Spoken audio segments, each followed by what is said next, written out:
Hello and welcome to my SteelSticks64 review. On the last video, my unboxing and initial impressions video, a link will be in the description below. If you haven't seen that already, you can see my first responses to opening the packages.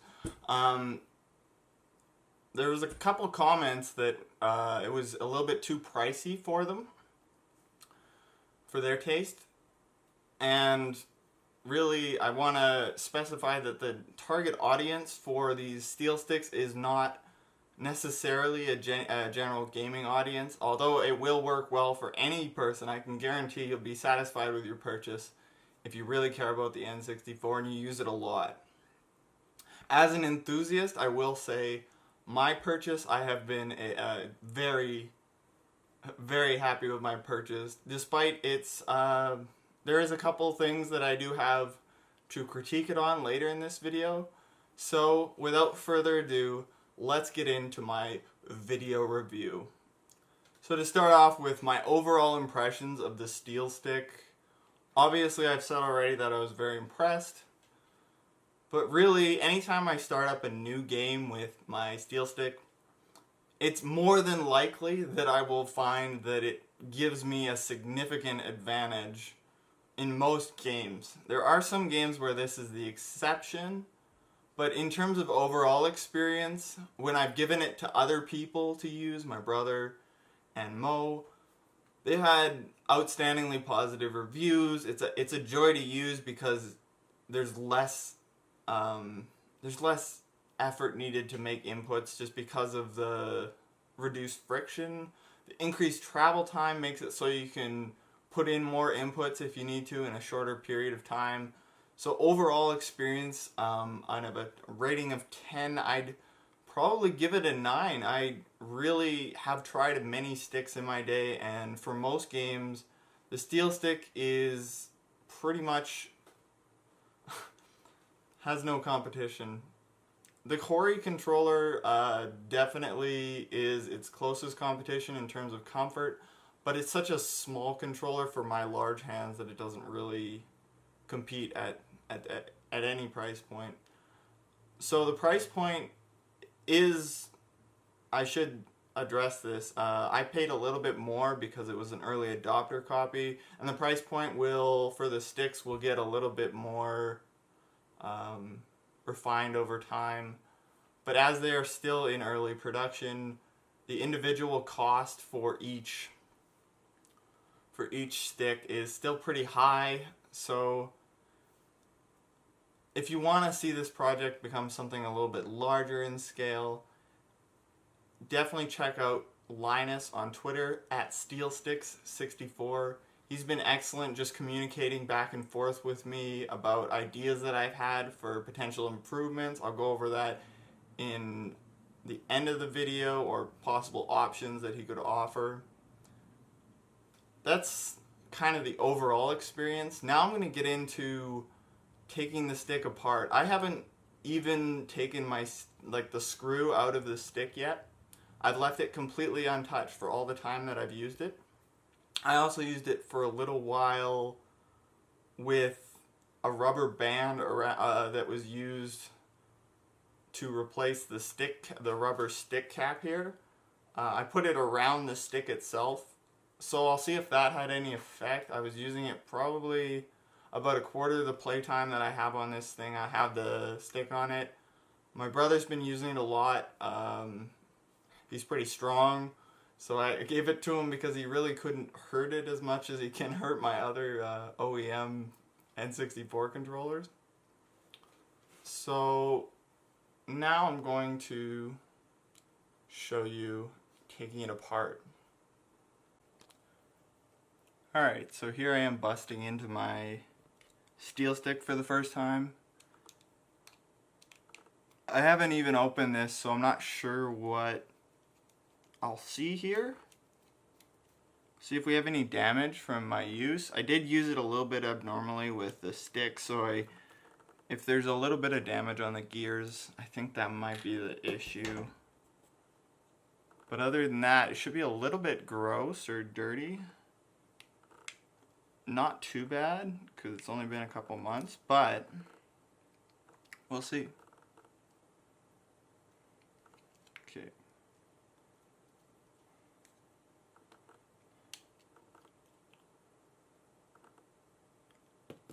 So, see if we can get a good light here.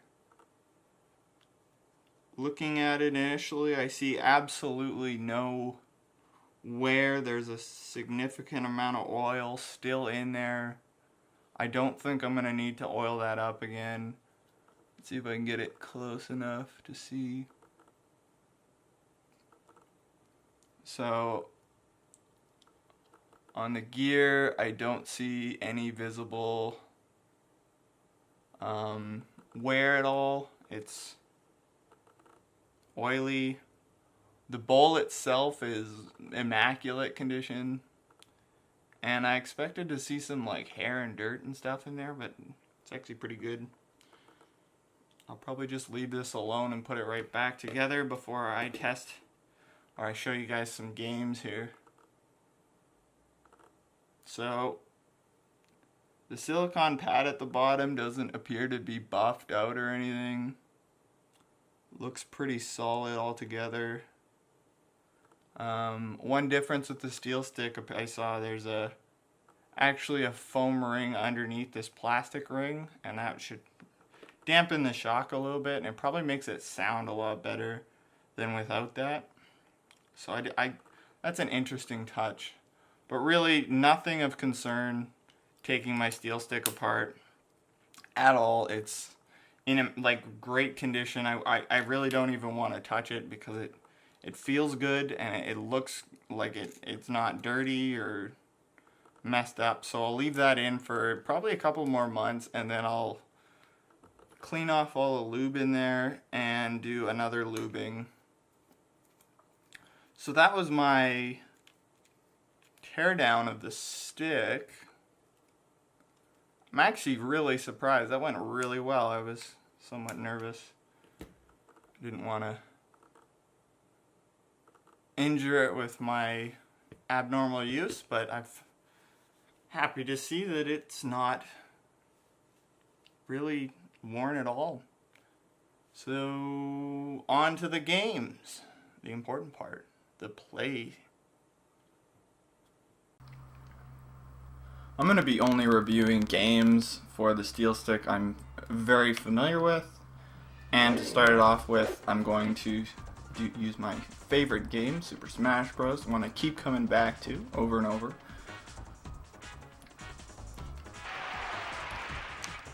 The reason this stick is so advantaged for Smash Bros, in my opinion, is the fast travel time in between inputs. It moves a little bit faster because it has a little bit less friction than a normal N64 controller. And I feel more comfortable with the steel stick than any stick I've ever used in this game. I can do a lot of really tight things like going off the ledge into an up air or a shield drop forward air at very fast speeds, very consistently. I have used this a little bit for speedrunning just to test it out, and it's an excellent, it's very good, especially utilizing stick jumps. You always get almost like the maximum height stick jump every time because of and it's very consistent. I'm much more consistent with the Master Hand strat than I was on any other controller. Dash pivots are very consistent. I'm not that good at, I'm kind of rusty right now, but this really is an excellent experience.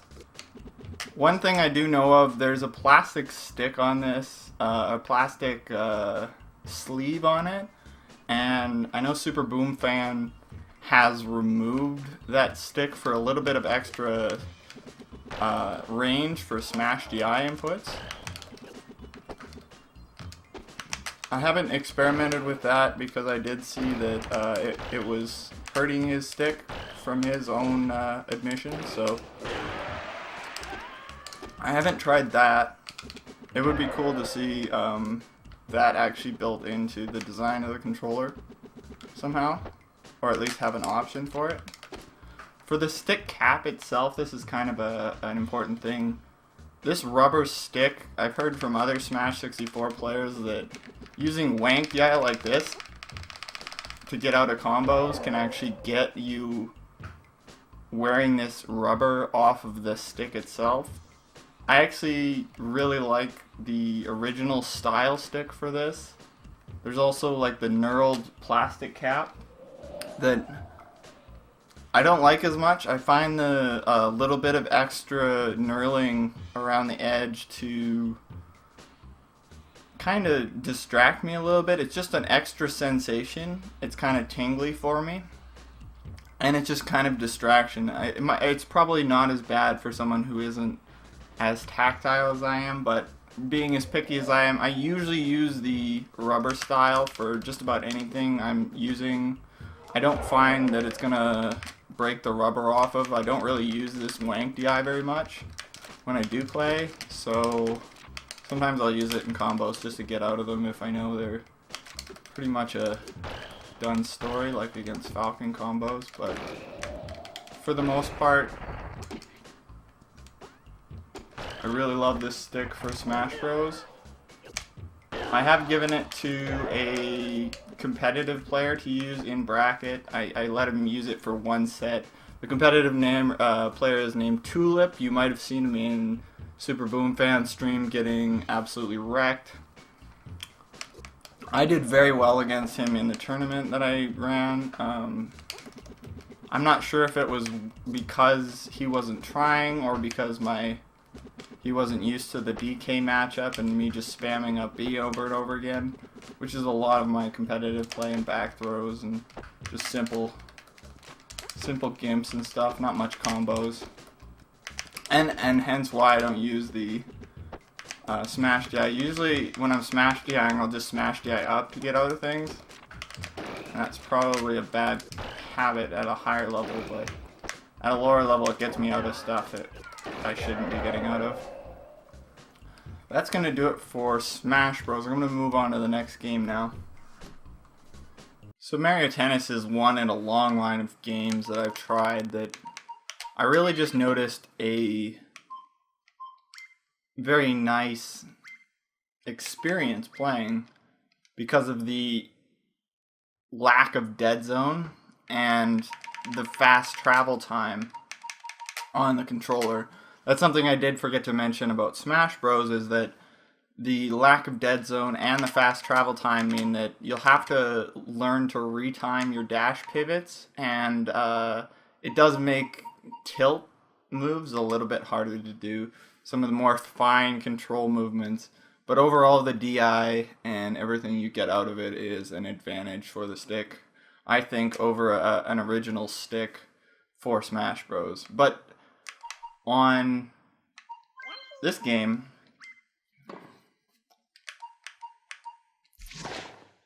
I just seem to feel like you can move your character extremely quickly. You go full speed almost immediately on the stick.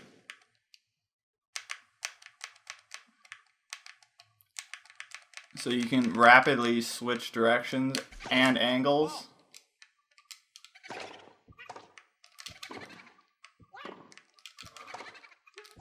And get some really sweet angles on here.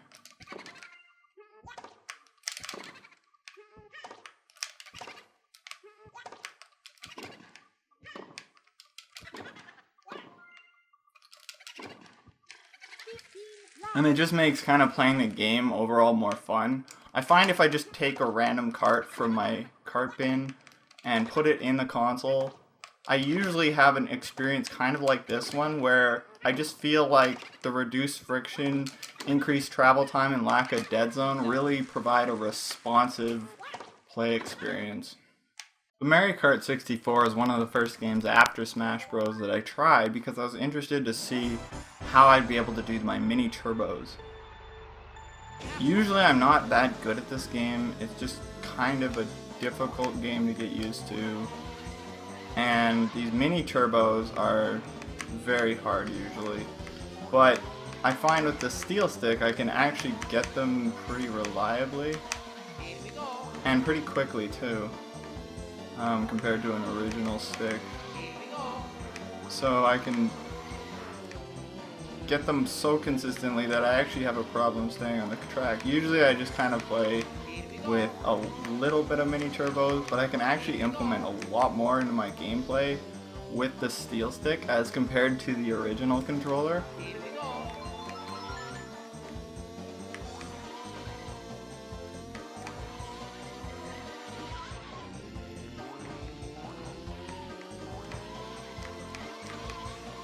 Again, it's just the ease of use of this controller, especially with something that you're going from left to right like that. Having something with little friction and increased travel time compared to the original is extremely important. And I actually have won races against my brother. Usually I almost never win them, but with this stick it's a real advantage, I find. So this is kind of an anecdote because I don't really understand this game too well, but my friend Mo was playing this game, trying it out with the steel stick, and he found that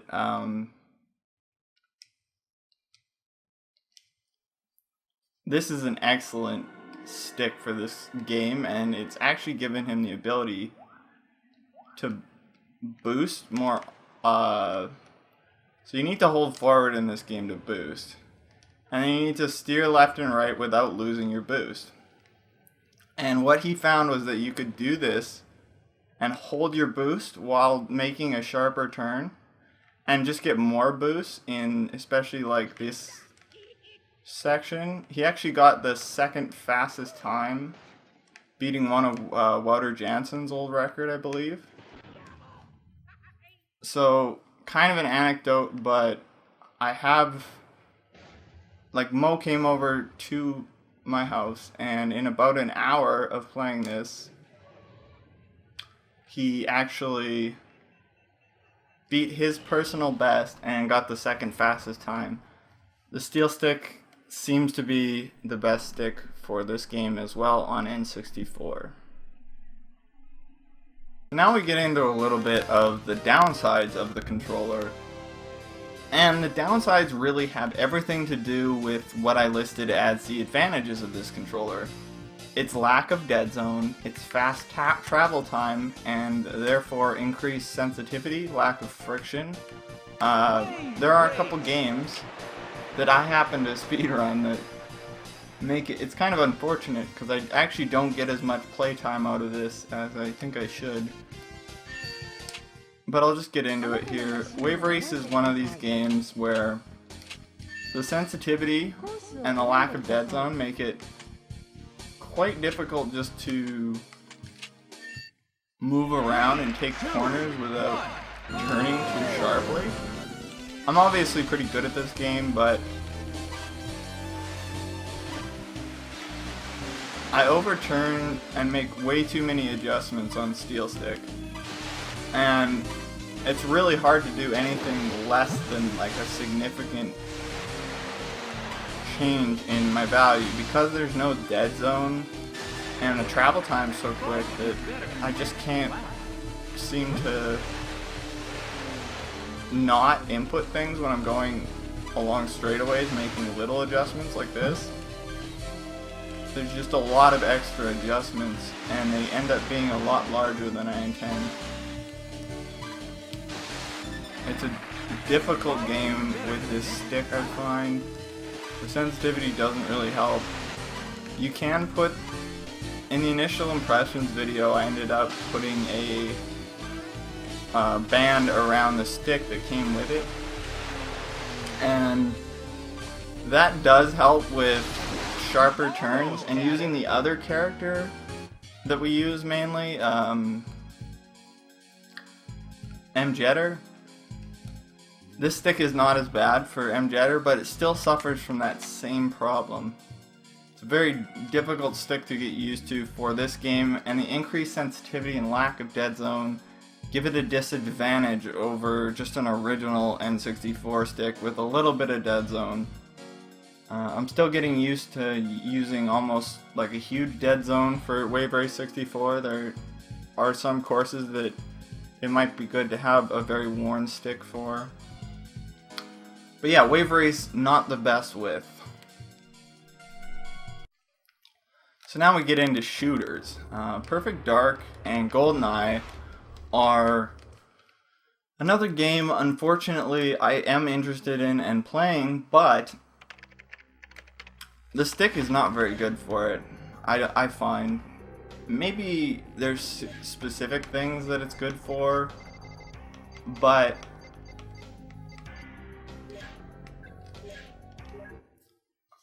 I'm just gonna play the course I'm the best with. I'll show you a little bit of the problems I have with it.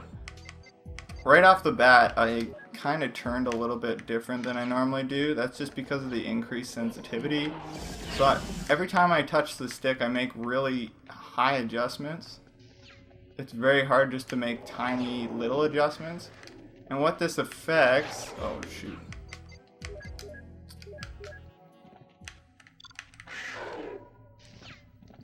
Is my aim. I have a... See how I'm kind of going all over the place with my aim? That's simply because of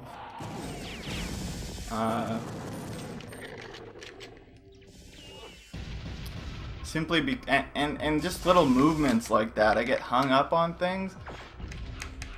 That kind of sensitivity isn't really desired in this context. This might be a good idea for something like a 1.1 player, because they can move all the way up to full speed right away, or the 1.1 control style. But for this game in Goldeneye, I really don't like the steel stick. It kind of has the same problems as Waverace 64 for the sensitivity, lack of dead zone, and the travel time. Just makes it a little bit more difficult, especially when throwing these little things. And just little lineups in general are a little bit more difficult.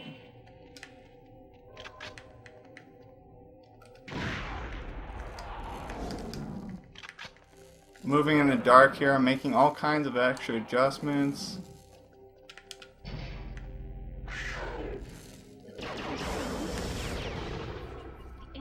And really, I just don't recommend this for a couple of games that have some sensitivity issues. Overall, if I just pick any Kart from my library, I'm almost guaranteed to have a great time playing with this. Even Perfect Dark or Waverace, that I do have some problems with it, I can still play with it just fine. It's very consistent. It's usable, it's just not ideal. That being said, I believe there is quite a number of games that this controller has a straight up advantage on over original controllers. And going down the line, I could see how just the consistency of not wearing out. You saw in the beginning of the video, I took the stick apart and it's just barely worn at all. Yeah, just excellent job here. Couple criticisms, but they're kind of criticisms that are linked to the advantages of the stick. So I think more options in the future would be nice, but that is the overall play of the steel stick. Now we're going to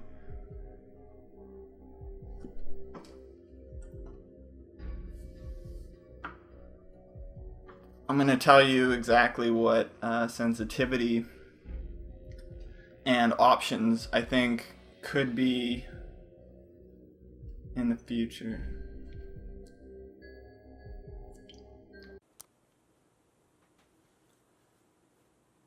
So I do have some ideas in terms of what can improve in terms of the Steel Stick in the future.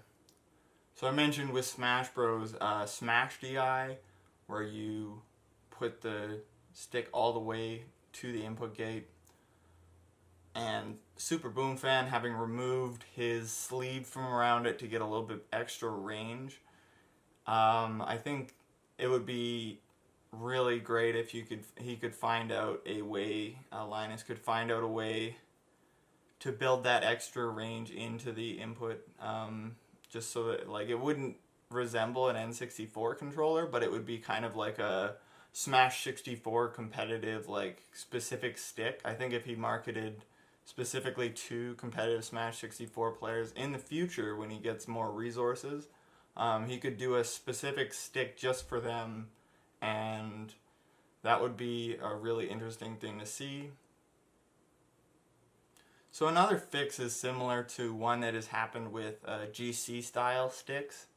I know that there's a way to artificially change the sensitivity of the stick through the board, because that was developed into a new version of the GameCube style stick for the N64. I don't have one of those, I only have the outdated one, and it doesn't work very well at all. I think having as an option a board with that modification would be an excellent thing to see in the future for Steel Sticks. So for closing statements, I would say that the Steel Stick is an excellent piece of hardware for really any level of N64 player. It really does bring an excellent play quality to just about any game that you put in the console. There are a few exceptions and there is room for improvement, but overall an excellent product. And first of all, I'd like to thank everyone, especially in the Smash 64 competitive community and speedrunning communities, but just really anyone who's supporting Linus in his efforts in this. Thank you all for supporting him, and a special shout out to Linus himself for bringing these beautiful creations into the world. I'm really excited to see what he does next. He's doing all kinds of crazy things on his Twitter at SteelSticks64. He's got all kinds of controller porn, really crazy modified start buttons, and just all kinds of really great stuff. Check out his website as well. I believe it's SteelSticks64. Everything, links for everything to follow will be in the description. Thank you all for watching, and take care.